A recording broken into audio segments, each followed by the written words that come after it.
So what's up mga weirdo? Another day, another ka-weirdohan na naman ang gagawin natin. So medyo naboboard tayo sa bahay. Pupunta lang tayo sa shop ng aking kaibigan. So alam ko naman wala kayong pakialam sa nangyayari sa akin. So yun, i-share ko na rin sa inyo na currently this car, itong first car ko, for sale na siya. This is a 2015 Hyundai Accent Blue. Hindi siya color blue parang blue lang yung nakalagay dun sa badge niya to indicate na siya yung top of the line nung 2015 ng gas engine. So ang tinakbo lang nito ay 61,000. And personal car ko to, under my name, and brand new ko naman siyang nakuha.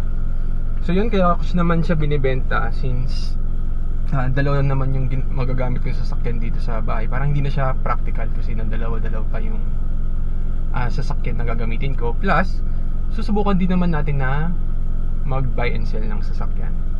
Para mag-explore lang din tayo ng ibang pagkakakitaan. Baka malay mo, swerte din tayo doon. So yun, originally itong sasakyan na to nandun sa shop ng best friend ko nung high school. Meron kasi siyang auto care services. Nag-offer sila doon ng mga auto detailing, body repairs, mga PMS, ganun. Parang almost every services naman kaya naman nilang gawin. Meron din sila nakaka-post doon na ibang mga sasakyan na for sale din. So yun, dinidisplay lang din siya ng best friend ko nung high school.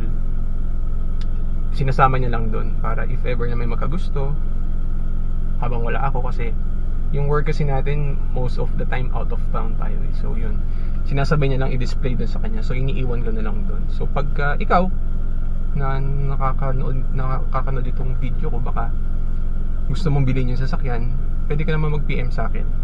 Walang mahiya, kasi parang napapansin ko, para sa akin na simpleng tao lang eh, yung 300, 500, 700 na nag-review sa akin, madami na yun. Kasi sino ba naman ako, di ba? Para i-view mamaya pala yung sa 700, 600 doon, family member ko pala, di ba? Hindi natin alam. So yun, ginawa lang natin siya kahapon kasi nga bagong detail siya para ma-experience naman natin na malinis yung sasakyan na parang bago ulit.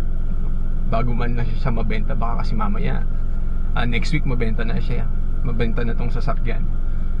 Paalis din ako next week. So at least nagamit ko siya ng malinis at mukha siyang bago, no? So pupunta na rin ako doon, tapos tatambay ng konti, kwentuhan lang, tapos siguro uwi na rin mamayang hapon.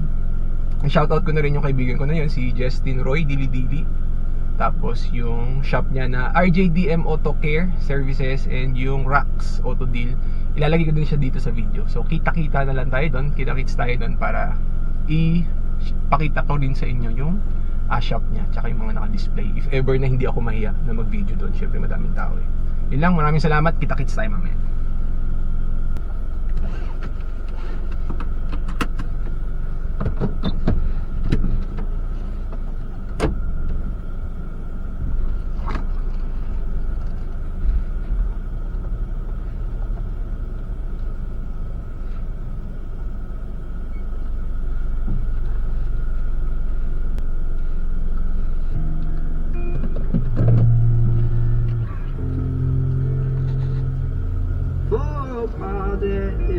But lately I've been doing better than the last 4 cold Decembers I recall. And I see my family every month. I found a girl